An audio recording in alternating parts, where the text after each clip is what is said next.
Yvonne d'Origny embrassa son fils et lui recommanda d'être bien sage. Tu sais que ta grand-mère d'Origny n'aime pas beaucoup les enfants. Pour une fois qu'elle te fait venir chez elle, il faut lui montrer que tu es un petit garçon raisonnable. Et s'adressant à la gouvernante. Surtout, Frolin, ramenez-le tout de suite après dîner. Monsieur est encore ici? Oui, madame, monsieur le comte est dans son cabinet de travail. Aussitôt seule, Yvonne d'Origny marcha vers la fenêtre afin d'apercevoir son fils dès qu'il serait dehors. En effet, au bout d'un instant, il sortit de l'hôtel, leva la tête et lui envoya des baisers comme chaque jour. Puis sa gouvernante lui prit la main d'un geste dont Yvonne remarqua, avec étonnement, la brusquerie inaccoutumée. Elle se pencha davantage et comme l'enfant gagnait l'angle du boulevard, elle vit soudain un homme qui descendait d'une automobile et qui s'approchait de lui. Cet homme, elle reconnut Bernard, le domestique de confiance de son mari. Cet homme saisit l'enfant par le bras, le fit monter dans l'automobile ainsi que la gouvernante, et donna l'ordre au chauffeur de s'éloigner. Tout cela n'avait pas duré 10 secondes. Yvonne, bouleversée, courut jusqu'à la chambre, empoigna un vêtement, se dirigea vers la porte. La porte était fermée à clé, et il n'y avait point de clé sur la serrure. En hâte, elle retourna dans son boudoir. La porte de son boudoir était fermée également. Tout de suite, l'image de son mari la heurta, cette figure sombre qu'aucun sourire n'éclairait jamais, ce regard impitoyable où, depuis des années, elle sentait tant de rancune et de haine. C'est lui. C'est lui. Se dit-elle, il a pris l'enfant. Ah. C'est horrible. À coups de poing, à coups de pied, elle frappa la porte, puis bondit vers la cheminée et sonna éperdument. Du haut en bas de l'hôtel, le timbre vibra. Les domestiques allaient venir. Des passants, peut-être, s'ameuteraient dans la rue. Et elle pressait le bouton avec un espoir forcené. Un bruit de serrure. La porte s'ouvrit violemment. Le comte apparut au seuil du boudoir. Et l'expression de son visage était si terrible qu'Yvonne se mit à trembler. Il avança. 5 ou 6 pas le séparaient d'elle. Dans un effort suprême, elle tenta un mouvement, mais il lui fut impossible de bouger, et comme elle cherchait à prononcer des paroles, elle ne put qu'agiter ses lèvres et qu'émettre des sons incohérents. Elle se sentit perdue. L'idée de la mort la bouleversa. Ses genoux fléchirent, et elle s'affaissa sur elle-même avec un gémissement. Le comte se précipita et la saisit à la gorge. « Tais-toi, n'appelle pas, disait-il d'une voix sourde, cela vaut mieux pour toi. » Voyant qu'elle n'essayait pas de se défendre, il desserra son étreinte et sortit de sa poche des bandes de toile toutes prêtes et de longueurs différentes. En quelques minutes, la jeune femme eut les poignets liés, les bras attachés le long du corps, et fut étendue sur un divan. L'ombre avait envahi le boudoir. Le comte alluma l'électricité et se dirigea vers un petit secrétaire où Yvonne avait l'habitude de ranger ses lettres. Ne parvenant pas à l'ouvrir, il le fractura à l'aide d'un crochet de fer, vida les tiroirs, et de tous les papiers, fit un monceau qu'il emporta dans un carton. « Du temps perdu, n'est-ce pas » ricana-t-il. « Rien que des factures et des lettres insignifiantes ? Aucune preuve contre toi. Bah. N'empêche que je garde mon fils, et je jure Dieu que je ne le lâcherai pas. » Comme il s'en allait, il fut rejoint près de la porte par son domestique Bernard. Ils conversèrent tous deux à voix basse, mais Yvonne entendit ces mots que prononçait le domestique. « J'ai reçu la réponse de l'ouvrier bijoutier. Il est à ma disposition. » Et le comte répliqua. « La chose est remise à demain midi. Ma mère vient de me téléphoner qu'elle ne pouvait venir auparavant. » Ensuite Yvonne perçut le cliquetis de la serrure et le bruit des pas qui descendaient jusqu'au rez-de-chaussée où se trouvait le cabinet de travail de son mari. Elle demeura longtemps inerte, le cerveau en déroute, avec des idées vagues et rapides qui la brûlaient au passage, comme des flammes. Elle se rappelait la conduite indigne du comte d'Origny, ses procédés humiliants envers elle, ses menaces, ses projets de divorce, et elle comprenait peu à peu qu'elle était la victime d'une véritable conspiration, que les domestiques, sur l'ordre de leur maître, avaient congé jusqu'au lendemain soir, que la gouvernante, sur l'ordre du comte et avec la complicité de Bernard, avait emmené son fils, et que son fils ne reviendrait pas, et qu'elle ne le reverrait jamais. « Mon fils !» cria-t-elle, « mon fils !» Exaspérée par la douleur, de tous ses nerfs, de tous ses muscles, elle se raidit, en un effort brutal. Elle fut stupéfaite, sa main droite conservait une certaine liberté. Alors un espoir fou la pénétra, et patiemment, lentement, elle commença l'œuvre de délivrance. Ce fut long. Il lui fallut beaucoup de temps pour élargir le nœud suffisamment, et beaucoup de temps ensuite, quand sa main fut dégagée, pour défaire les liens qui nouaient le haut de ses bras à son buste, puis ceux qui emprisonnaient ses chevilles. Cependant l'idée de son fils la soutenait, et comme la pendule frappait 8 coups, la dernière entrave tomba. Elle était libre. À peine debout, elle se rua sur la fenêtre et tourna l'espagnolette avec l'intention d'appeler le premier passant venu. Justement, un agent de police se promenait sur le trottoir. Elle se pencha. Mais l'air vif de la nuit l'ayant frappé au visage, plus calme, elle songea au scandale, à l'enquête, aux interrogatoires, à son fils. Mon Dieu! Mon Dieu! Que faire pour le reprendre? Par quel moyen s'échapper? Au moindre bruit, le comte pouvait survenir.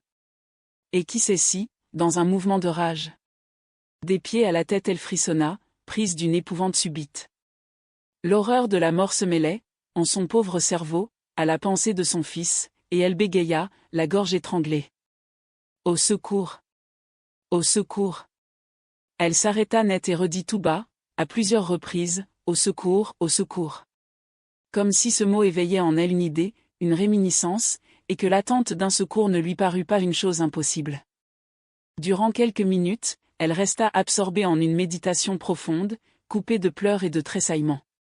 Puis, avec des gestes pour ainsi dire mécaniques, elle allongea le bras vers une petite bibliothèque suspendue au-dessus du secrétaire, saisit les uns après les autres 4 livres qu'elle feuilleta distraitement et remit en place, et finit par trouver entre les pages du 5e une carte de visite où ses yeux éclairent ces 2 mots, Horace Velmont, et cette adresse écrite au crayon, Cercle de la rue Royale. Et sa mémoire évoqua la phrase bizarre que cet homme lui avait dite quelques années auparavant en ce même hôtel, un jour de réception. Si jamais un péril vous menace, si vous avez besoin de secours, n'hésitez pas, jetez à la poste cette carte que je mets dans ce livre et quelle que soit l'heure, quels que soient les obstacles, je viendrai. Avec quel air étrange il avait prononcé une telle phrase, et comme il donnait l'impression de la certitude, de la force, de la puissance illimitée, de l'audace indomptable. Brusquement, inconsciemment, sous la poussée d'une décision irrésistible et dont elle se refusait à prévoir les conséquences, Yvonne, avec ses mêmes gestes d'automate, prit une enveloppe pneumatique, introduisit la carte de visite, cacheta, inscrivit les 2 lignes, Horace Velmont, Cercle de la rue Royale et s'approcha de la fenêtre entrebâillée. Dehors l'agent de police déambulait. Elle lança l'enveloppe, la confiant au hasard. Peut-être ce chiffon de papier serait-il ramassé, et comme une lettre égarée, mis à la poste. Elle n'avait pas accompli cet acte qu'elle en saisit toute l'absurdité. Il était fou de supposer que le message irait à son adresse, et plus fou encore d'espérer que l'homme qu'elle appelait pourrait venir à son secours, quelle que fût l'heure et quels que fussent les obstacles. Une réaction se produisit, d'autant plus vive, que l'effort avait été plus rapide et plus brutal. Yvonne chancela, s'appuya contre un fauteuil et se laissa tomber, à bout d'énergie. Alors le temps s'écoula, le temps morne des soirées d'hiver où les voitures interrompent seules le silence de la rue. La pendule sonnait, implacable. Dans le demi-sommeil qui l'engourdissait, la jeune femme en comptait les tintements. Elle percevait aussi certains bruits à différents étages de la maison, et savait de la sorte que son mari avait dîné, qu'il montait jusqu'à sa chambre et redescendait dans son cabinet de travail. Mais tout cela lui semblait très vague, et sa torpeur était telle qu'elle ne songeait même pas à s'étendre sur le divan, pour le cas où il entrerait. Les 12 coups de minuit. Puis la demie. Puis 1 heure.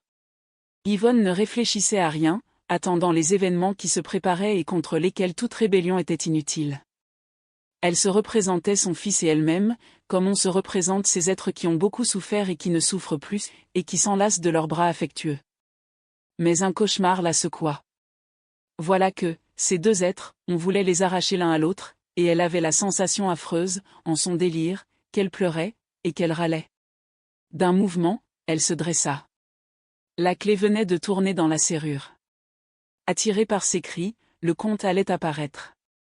Du regard, Yvonne chercha une arme pour se défendre. Mais la porte fut poussée vivement, et stupéfaite, comme si le spectacle qui s'offrait à ses yeux lui eût semblé le prodige le plus inexplicable, elle balbutia. Vous. Un homme s'avançait vers elle, en habit, son Macferlane et son claque sous le bras, et cet homme jeune, de taille mince, élégant, elle l'avait reconnu, c'était Horace Velmont.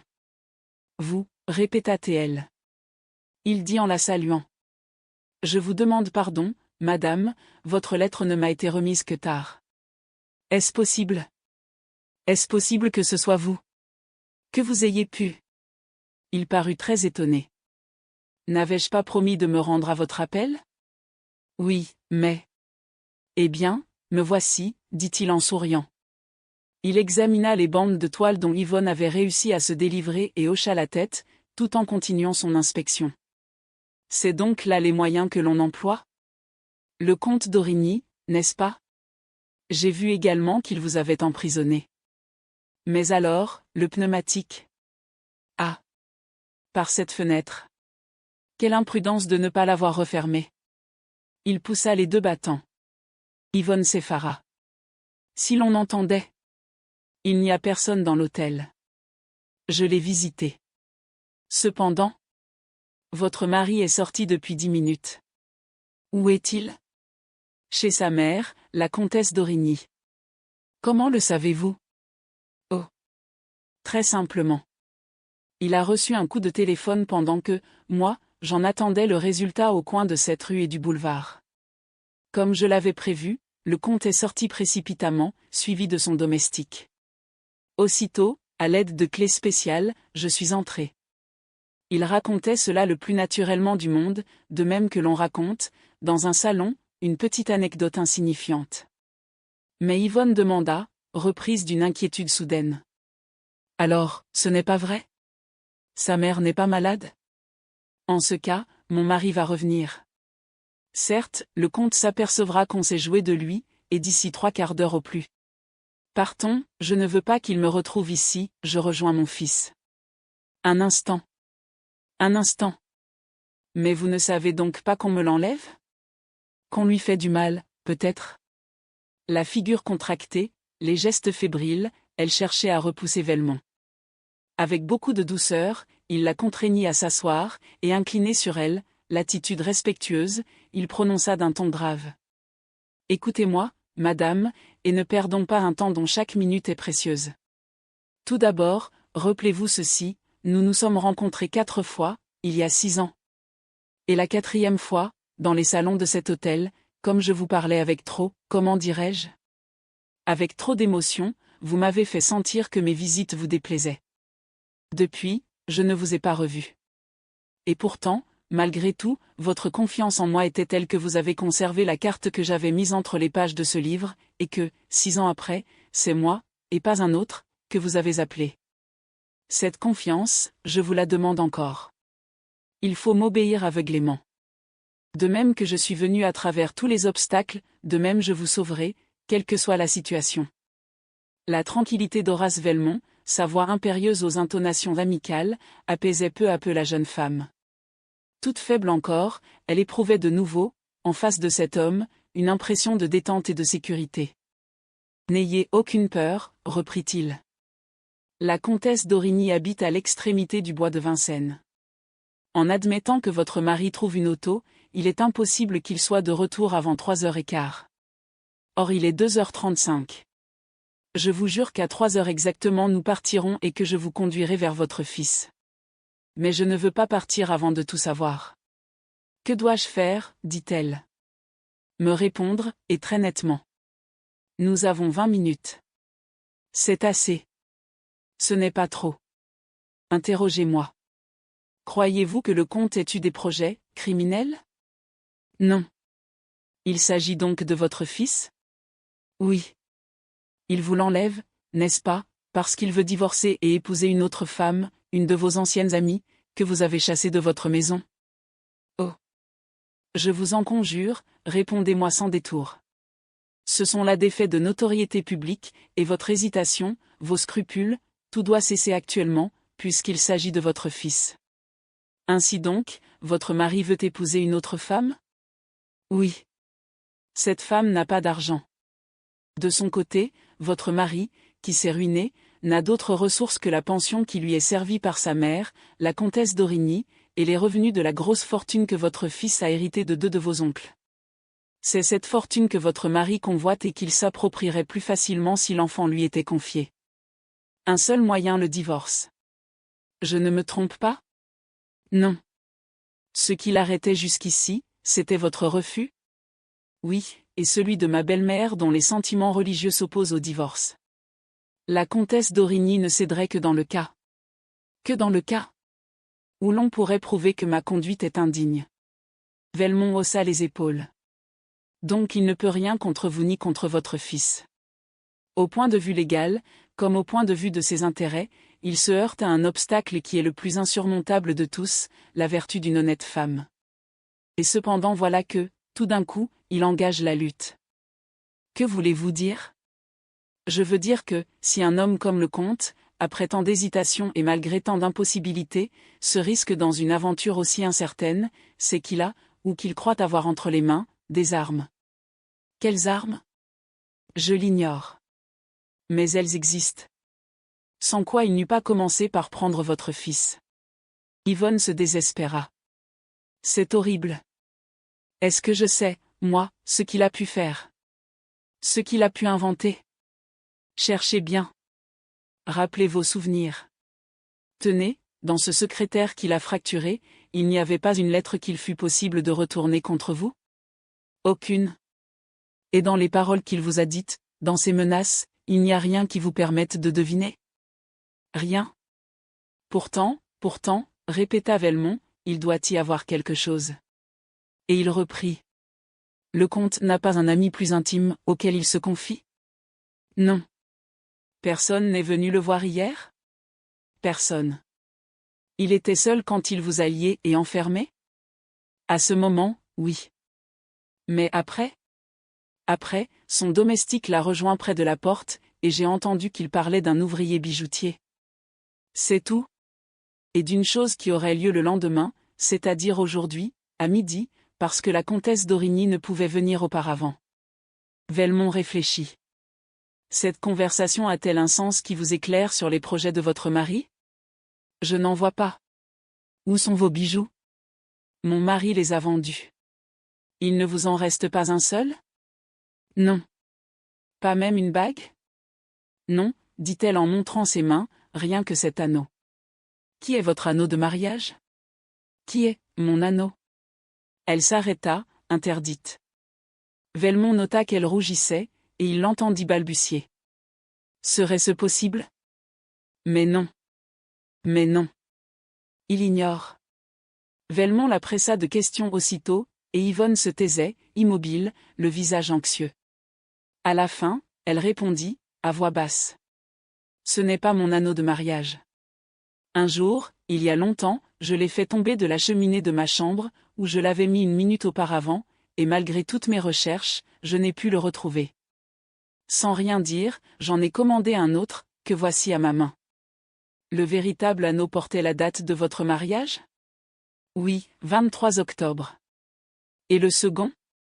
Celui-ci ne porte aucune date. Il sentit en elle une légère hésitation et un trouble qu'elle ne cherchait d'ailleurs pas à dissimuler. Je vous en supplie, s'écria-t-il, ne me cachez rien. Vous voyez le chemin que nous avons parcouru en quelques minutes, avec un peu de logique et de sang-froid. Continuons, je vous le demande en grâce. Êtes-vous sûr, dit-elle, qu'il soit nécessaire? Je suis sûr que le moindre détail a son importance et que nous sommes près d'atteindre le but. Mais il faut se hâter.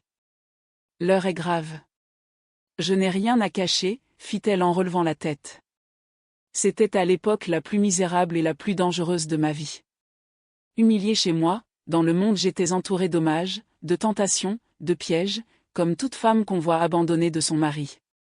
Alors, je me suis souvenue. Avant mon mariage, un homme m'avait aimé, dont j'avais deviné l'amour impossible et qui, depuis, est mort. J'ai fait graver le nom de cet homme, et j'ai porté cet anneau comme on porte un talisman. Il n'y avait pas d'amour en moi puisque j'étais la femme d'un autre. Mais dans le secret de mon cœur, il y eut un souvenir, un rêve meurtri, quelque chose de doux qui me protégeait. Elle s'était exprimée lentement, sans embarras, et Velmont ne douta pas une seconde qu'elle n'eût dit l'absolue vérité. Comme il se taisait, elle redevint anxieuse et lui demanda. « Est-ce que vous supposez que mon mari… » Il lui prit la main, et prononça, tout en examinant l'anneau d'or. L'énigme est là. Votre mari, je ne sais comment, connaît la substitution. À midi, sa mère viendra. Devant témoin, il vous obligera d'ôter votre bague, et de la sorte, il pourra, en même temps que l'approbation de sa mère, obtenir le divorce, puisqu'il aura la preuve qu'il cherchait. Je suis perdu, gémit elle, je suis perdu. Vous êtes sauvé, au contraire. Donnez-moi cette bague, et tantôt, c'est une autre qu'il trouvera, une autre que je vous ferai parvenir avant midi, et qui portera la date du 23 octobre. Ainsi. Il s'interrompit brusquement. Tandis qu'il parlait, la main d'Yvonne s'était glacée dans la sienne, et ayant levé les yeux, il vit que la jeune femme était pâle, affreusement pâle. Qu'y a-t-il ? Je vous en prie. Elle eut un accès de désespoir fou. Il y a que je suis perdue. Il y a que je ne peux l'ôter, cet anneau. Il est devenu trop petit. Comprenez-vous ? Cela n'avait pas d'importance, et je n'y pensais pas. Mais aujourd'hui. Cette preuve, cette accusation. Ah ! Quelle torture ! Regardez. Il fait partie de mon doigt. Il est incrusté dans ma chair, et je ne peux pas. Elle tirait vainement de toutes ses forces, au risque de se blesser. Mais la chair se gonflait autour de l'anneau, et l'anneau ne bougeait point. Ah ! Balbutia-t-elle, étreinte par une idée qui la terrifia, je me souviens, l'autre nuit, un cauchemar que j'ai eu. Il me semblait que quelqu'un entrait dans ma chambre et s'emparait de ma main. Et je ne pouvais pas me réveiller. C'était lui. C'était lui. Il m'avait endormi, j'en suis sûre, et il regardait la bague. Et tantôt il me l'arrachera devant sa mère. Ah ! Je comprends tout, cet ouvrier bijoutier, c'est lui qui me la coupera à même la main. Vous voyez, je suis perdue. Elle se cacha la tête et se mit à pleurer. Mais dans le silence, la pendule sonna une fois, et puis une autre fois, et une fois encore. Et Yvonne se redressa d'un bond. Le voilà, cria-t-elle. Il va venir, il est 3 heures. Allons-nous-en. Elle se jeta sur son manteau et courut vers la porte. Il lui barra le passage, et d'un ton impérieux. Vous ne partirez pas. Mon fils. Je veux le voir, le reprendre. Savez-vous seulement où il est ? Je veux partir. Vous ne partirez pas. Ce serait de la folie. Il la saisit au poignet. Elle voulut se dégager, et Velmont dut apporter une certaine brusquerie pour vaincre sa résistance. À la fin, il réussit à la ramener vers le divan, puis à l'étendre, et tout de suite sans prêter attention à ses plaintes, il reprit les bandes de toile et lui attacha les bras et les chevilles. Oui, disait-il, ce serait de la folie. Qui vous aurait délivré ? Qui vous aurait ouvert cette porte ? Un complice ? Quel argument contre vous, et comme votre mari s'en servirait auprès de sa mère ? Et puis, à quoi bon ? Vous enfuir, c'est accepter le divorce, et sait-on jamais le dénouement ? Il faut rester ici. Elle sanglotait. J'ai peur. J'ai peur. Cet anneau me brûle. Brisez-le. Emportez-le. Qu'on ne le retrouve pas. Et si l'on ne le retrouve pas à votre doigt, qui l'aurait brisé ? Toujours un complice. Non, il faut affronter la lutte, et vaillamment, puisque je réponds de tout. Croyez en moi, je réponds de tout. Dussé-je m'attaquer à la comtesse d'Origny et retarder ainsi l'entrevue, dussé-je venir moi-même avant midi, c'est l'anneau nuptial que l'on arrachera de votre doigt, je vous le jure, et votre fils vous sera rendu. Dominée, soumise, Yvonne, par instinct, s'offrait elle-même aux entraves. Quand il se releva, elle était liée comme auparavant. Il inspecta la pièce pour s'assurer qu'aucune trace ne demeurait de son passage. Puis il s'inclina de nouveau sur la jeune femme et murmura. Pensez à votre fils, et quoi qu'il arrive, ne craignez rien, je veille sur vous.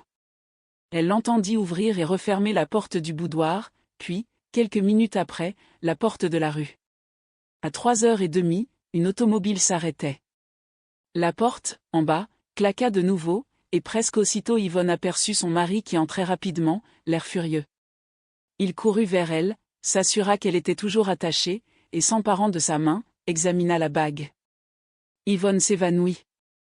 Elle ne sut pas au juste, en se réveillant, combien de temps elle avait dormi. Mais la clarté du grand jour pénétrait dans le boudoir, et elle constata, au premier mouvement qu'elle fit, que les bandes étaient coupées.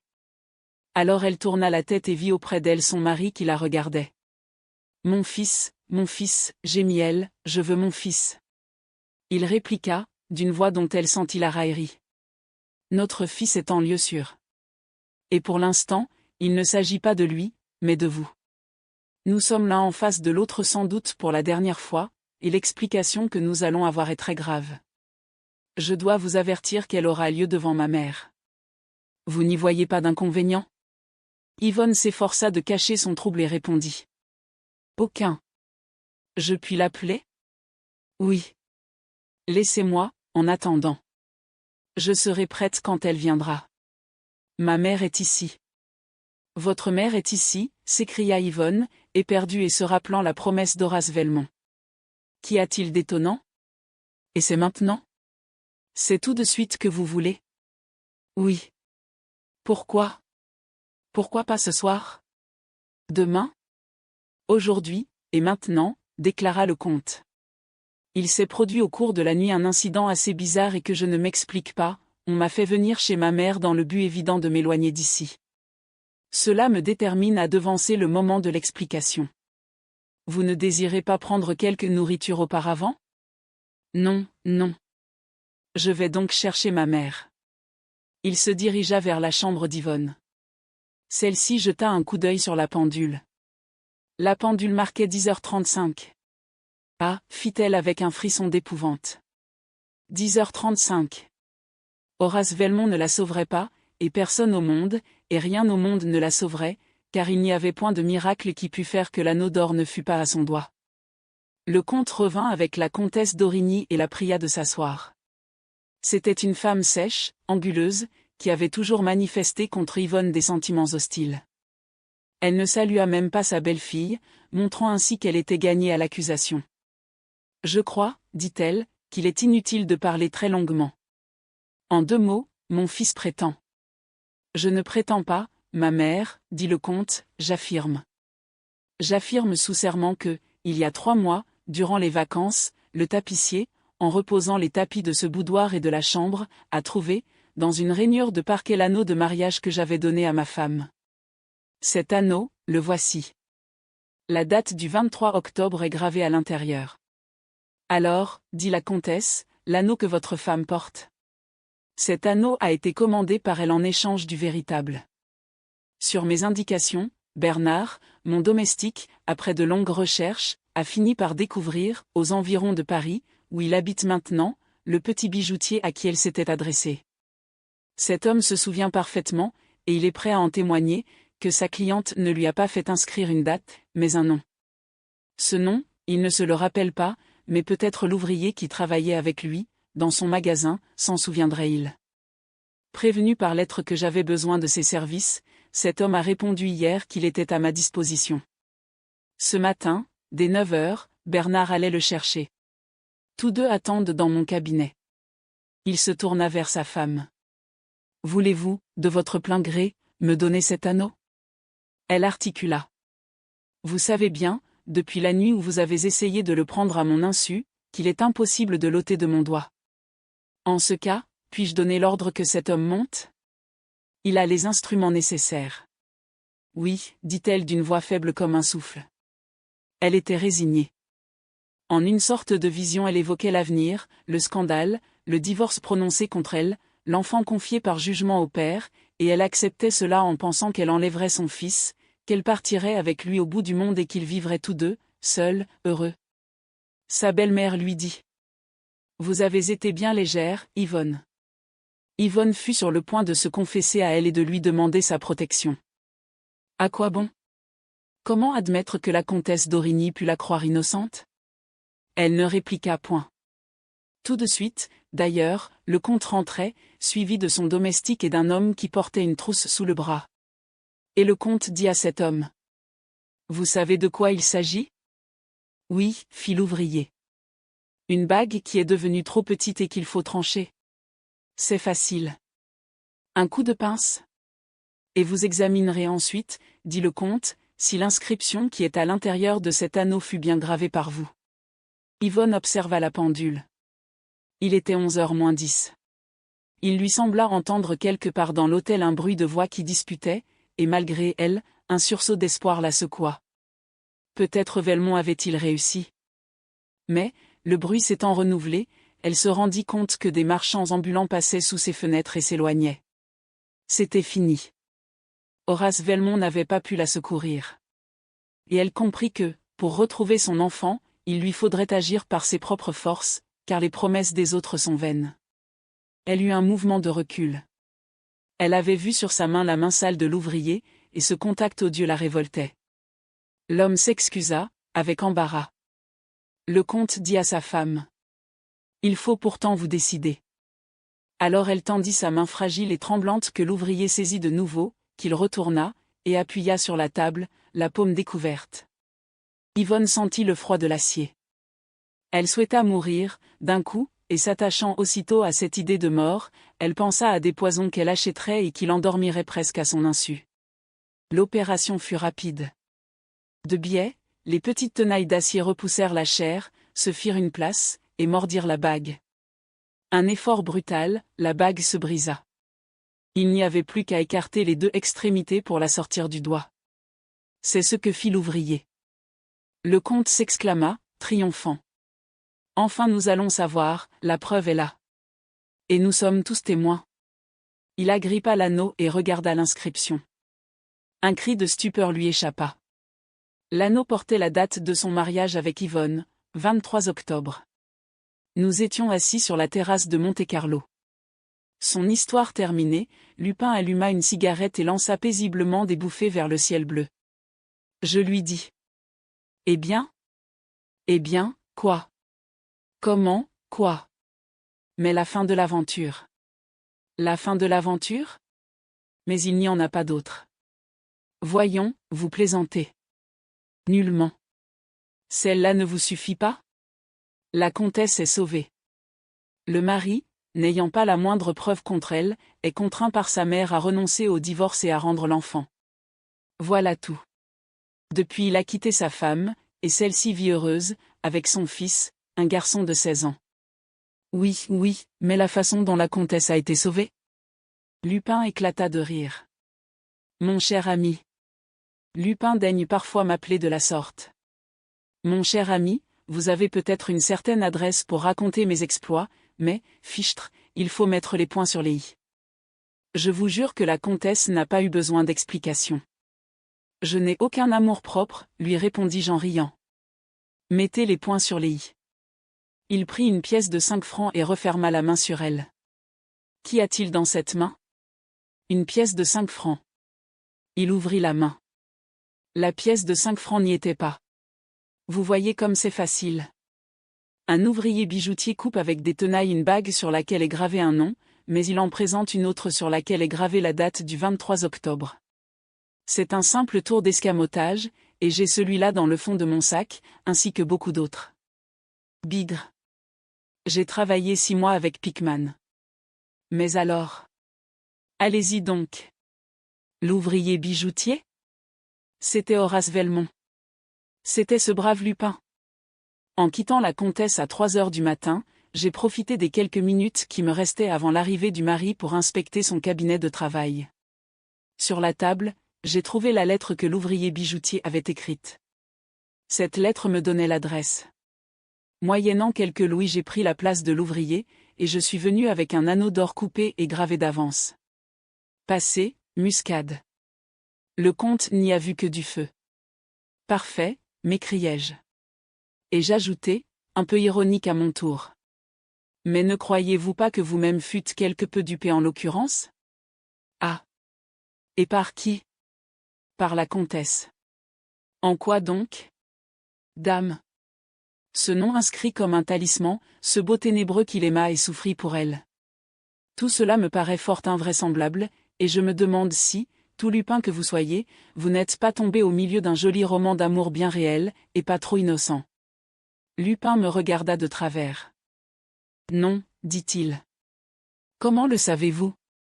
Si la comtesse altéra la vérité en me disant qu'elle avait connu cet homme avant son mariage et qu'il était mort, et si elle l'aima dans le secret de son cœur, j'ai du moins la preuve que cet amour fut idéal, et que, lui, ne le soupçonna pas. Et cette preuve ? Elle est inscrite au creux de la bague que j'ai brisée moi-même au doigt de la comtesse et que je porte. La voici. Vous pouvez lire le nom qu'elle avait fait graver. Il me donna la bague. Je lus Horace Velmont. Il y eut entre Lupin et moi un instant de silence, et l'ayant observé, je notai sur son visage une certaine émotion, un peu de mélancolie. Je repris, pourquoi vous êtes-vous résolu à me raconter cette histoire, à laquelle vous avez fait souvent allusion devant moi ? Pourquoi ?